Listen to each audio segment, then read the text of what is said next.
écoutez Radio Lomé, il est 12h30.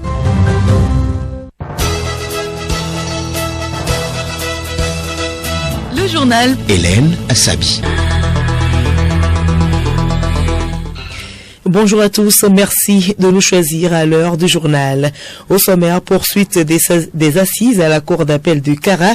Comment se déroulent les procès? La réponse dans ce journal. Togocom FIMO 228, l'acte 10 de la fête de la mode bat son plan depuis mardi à Lomé. Le thème de cette rencontre est la haute couture, le prêt-à-porter et les créations artistiques. Manifestation hier en Guinée, on dénombre 2 morts et 58 blessés. Et puis sport, les éperviers dames en stage depuis hier pour préparer le tournoi UFOAB. Ce stage sera sanctionné par 2 matchs amicaux internationaux.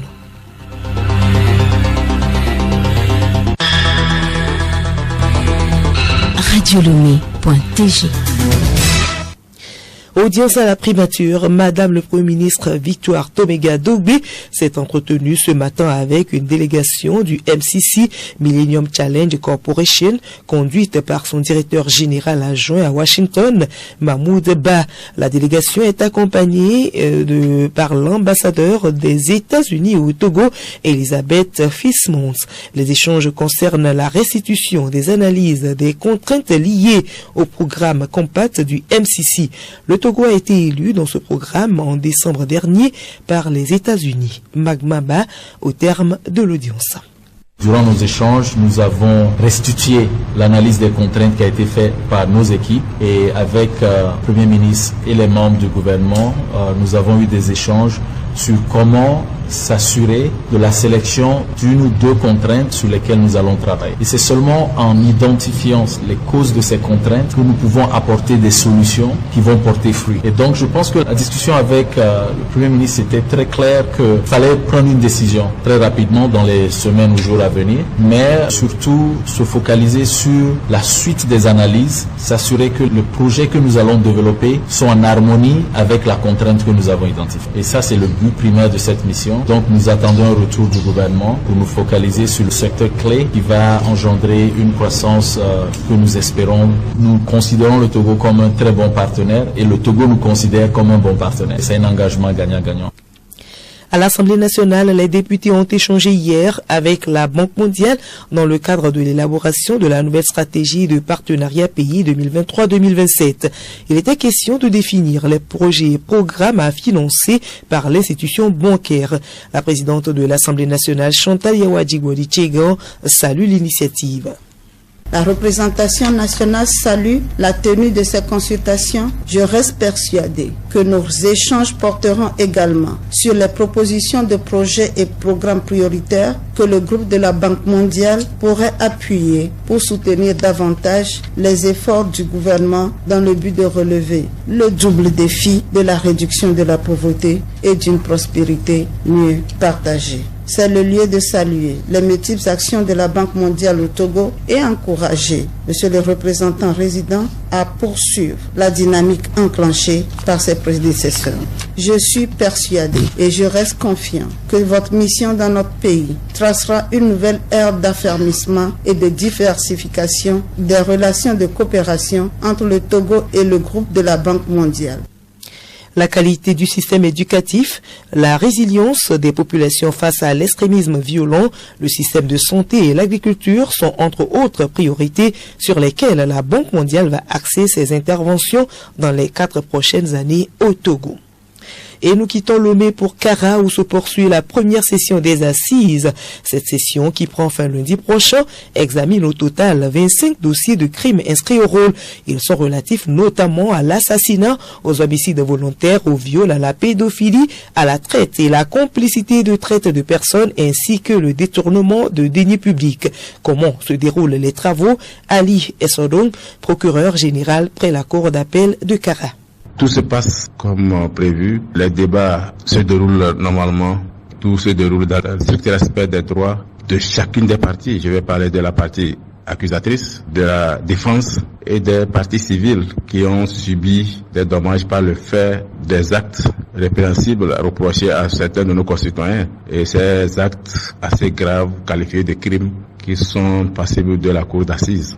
À ce jour, je peux vous dire que nous avons déjà jugé 18 affaires à l'heure où je vous parle. Tout se déroule dans le respect de la dignité même de ceux qui sont accusés. C'est important de le préciser. C'est vrai que certains de nos concitoyens sont accusés, mais ils ont aussi des droits qu'on doit pouvoir respecter. Ils ont des droits à être défendus. C'est pour ça que l'État a mis les moyens pour que les avocats soient désignés d'office pour assurer leur défense. Et chacun reçoit les sanctions proportionnellement aux actes répréhensibles qu'il a commis. Nous sommes toujours au nord où un accident de circulation s'est produit aux environs de 15 heures hier sur la nationale numéro 1 après le campus nord de l'université de Kara sur le pont Pelou ou pont Merlot entre un camion semi-remorque transportant des sacs de farine de blé et un camion citerne contenant de l'essence. Léontina Togima revient sur les circonstances du drame. Selon nos confrères de l'agence togolaise de presse Kara, le camion citerne venant de Kara en progression vers Niamtougou a voulu effectuer un dépassement sur le pont Pelou et a percuté l'arrière du camion semi-remorque allant dans le même sens. Suite au choc, le camion citerne s'est détaché de sa remorque et s'est renversé sous le pont suivi d'une explosion qui a endommagé le pont tandis que le camion transportant les sacs de farine de blé qui brûlaient par derrière a continué son trajet avant de s'immobiliser à 700 mètres des lieux. Informée, la brigade de Niamtougou s'est rendue sur les lieux avec le secours des sapeurs-pompiers de Kara et ceux de l'aéroport international de Niamtougou qui ont pu maîtriser les flammes. Malheureusement, le bilan fait état de pertes en vies humaines. Le conducteur du camion citerne et son apprenti emportés par les flammes. D'importants dégâts matériels sont enregistrés, notamment la citerne du camion d'essence totalement consumée sous le pont sérieusement endommagé et hors d'usage et le camion semi-remorque légèrement atteint. Suite à cet incident qui a bloqué la circulation sur la numéro 1, les forces de l'ordre et de sécurité des deux communes ont pris des mesures pour orienter les usagers de la route vers les voies de contournement en attendant la réparation du pont Pelou. Ainsi, les usagers venant du Grand Nord vers le sud, une fois à Kanté, vont emprunter le tronçon Kanté-Sarakawa pour aboutir à nouveau sur la numéro 1 au niveau du carrefour Tchichao, et ceux venant du sud vers le nord suivent le même itinéraire à partir du carrefour Tchichao pour sortir à Kanté. Mais pour ceux qui veulent rallier Kara-Niamtougou, ils sont obligés de passer par Pia, Kouméa pour atteindre Niamtougou. Prudence donc sur nos routes. Agriculture pour poursuivre, des approches de solutions ont été initiées pour accompagner la production de cacao et pour faire face aux défis comme la sécheresse. Entre autres solutions, l'agroforesterie, la petite mécanisation. Odette Pira. La petite mécanisation, les petits outillages, les centres régionaux de mécanisation de l'ATA, l'Agence nationale de transformation agricole, sont quelques réponses à ce besoin. Badjulma Batokfetou, directeur de l'UTCC. Comme approche de solution aux défis qui se posent à la production de café et de cacao, je pense qu'il faut développer la petite mécanisation et les petits outillages pour faciliter la réalisation des activités. Et je crois que le projet du gouvernement de créer des centres régionaux de mécanisation agricole pourra apporter aussi une réponse à ce besoin. Dans ces centres, il faudrait ces outillages qui soient adaptés aux activités dans les plantations de café et cacao. En plus, il faudrait peut-être mettre en place un mécanisme de financement adapté. L'organisation des producteurs est aussi nécessaire dans ce processus. Retrouvons Badjulma Batokfetou. Il faut déjà aussi agir sur l'organisation des producteurs en renforçant l'organisation des coopératives et surtout leur fonctionnement afin de les rendre plus crédibles à obtenir et à gérer des crédits. La petite irrigation dans les plantations, le reboisement et l'agroforesterie ne sont pas exclus du processus. Par rapport aux effets liés au changement climatique, on pourra promouvoir la petite irrigation. Et ça aussi, le gouvernement a déjà commencé en faisant la promotion de l'utilisation des kits d'irrigation à base de l'énergie solaire. Et aussi, il y a déjà le schéma directeur de l'irrigation au Togo qui est élaboré et qui sera mis en place. Au même moment, nous allons continuer par intensifier la promotion de l'agroforesterie et aussi le reboisement des espaces dégradés pour restaurer l'environnement forestier et voir si on peut avoir quelques changements au niveau des perturbations. Il faut aussi penser au renforcement des capacités des structures d'appui conseil et de la recherche. Culture à présent, Togocom FIMO 228, l'acte 10 de la fête de la mode bat son plan depuis mardi et ce jusqu'à dimanche prochain à Lomé. Couturiers, couturières, créateurs de mode, stylistes et modélistes étaient en formation. Le thème de cette rencontre est la haute couture, le prêt-à-porter et les créations artistiques. Geneviève Bouillon. Légalisée en 1945 en France, la haute couture est un travail de luxe sur un tissu qui se fait à la main. Le prêt-à-porter est un vêtement cousu à l'usine. Suivant la différence entre la haute couture, le prêt-à-porter avec Modeste Messin, alias Desmo Design, créateur de mode, formateur. Il n'y a pas une grande différence. Les deux cheminent ensemble. Le prêt-à-porter, il est fait sous une forme industrielle. Les modèles sont faits d'une façon standardisée où vous pouvez retrouver dans un tissu un vêtement de plusieurs pièces. Par contre, la haute couture, elle est faite d'une pièce unique avec des matériaux de luxe. C'est ça qui fait la différence. Une tenue de haute couture, vous pouvez travailler là-dessus pendant 1 mois, 2 mois. Faire juste une seule tenue parce que elle est la haute couture.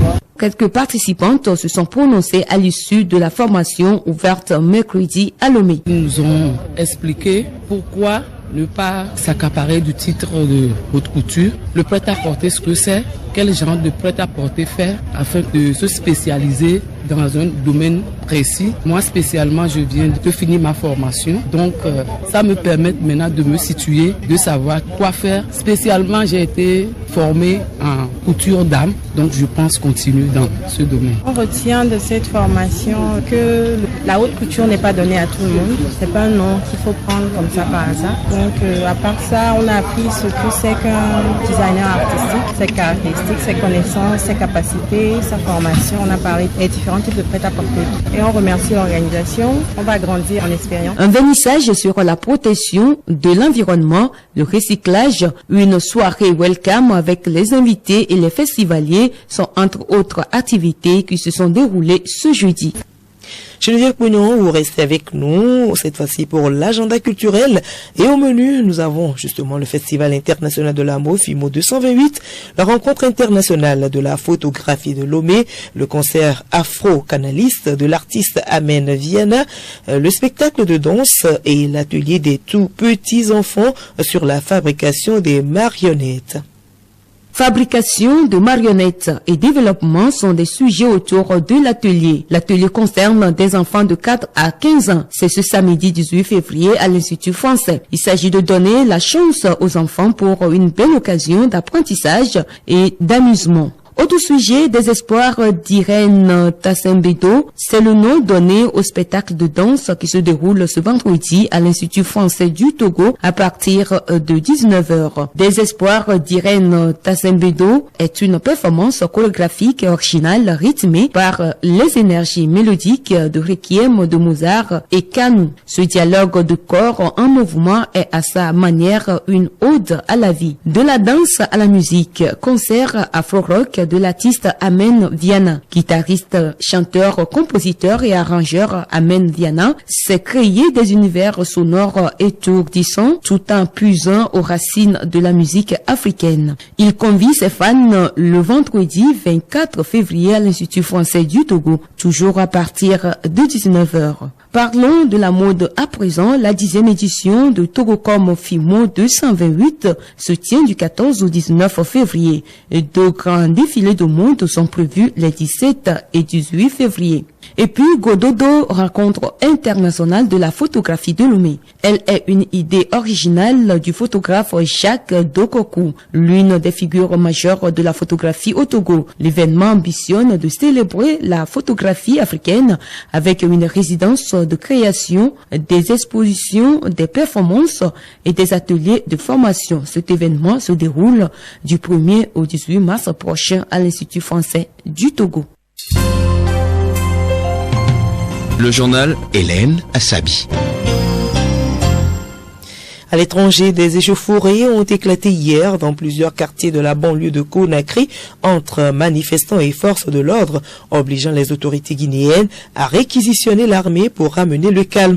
Le Front national de défense de la Constitution avait appelé à manifester malgré l'interdiction de tout rassemblement par le pouvoir militaire. Le collectif d'opposition officiellement dissous par les autorités guinéennes demande un retour à l'ordre constitutionnel. Selon son bilan, ces violences ont coûté la vie à 2 jeunes et le collectif d'opposition compte 58 blessés et une 50aine d'arrestations. Et sans transition, nous passons au sport football préparatif du tournoi UFOAB, 2 matchs amicaux internationaux au programme des éperviers dames. Mileka Gboko. Les éperviers dames vont livrer 2 rencontres internationales amicales. Elles sont en stage de préparation à Lomé en vue du tournoi de l'UFOAB. L'équipe est rentrée en regroupement ce jeudi. Elle va disputer le premier match à Cotonou contre les Écureuils mardi prochain. Les éperviers dames recevront plus tard à Lomé les Black Kunks du Ghana. Ce stage prendra fin le 1er mars prochain. Foot masculin, les Condona de la COSA sont à Rabat au Maroc dans le cadre de la 2e journée de la COUCAF. Le club togolais affronte ce dimanche à partir de 19h GMT Asfar de Rabat. Le calendrier officiel du championnat national de football de 3e division vient d'être publié. La compétition démarre bel et bien le 25 février sur toute l'étendue du territoire national. On change de discipline, on parle volleyball. La 5e journée du championnat de volleyball de la Ligue Grand Lomé se joue ce week-end.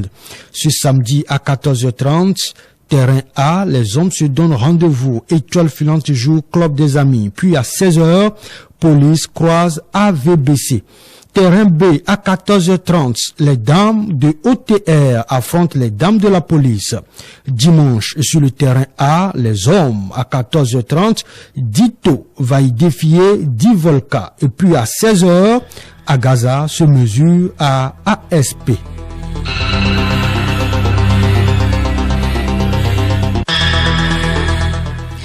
Voilà, et c'est se referme ce journal. Merci à vous de l'avoir suivi. Le rappel des titres. Poursuite des assises à la cour d'appel de Kara. Dans ce journal, vous avez suivi comment se déroulent les procès. Et puis Togocom FIMO 228, l'acte 10 de la fête de la mode bat son plan depuis mardi à Lomé. Et le thème de cette rencontre est la haute couture, le prêt-à-porter et les créations artistiques.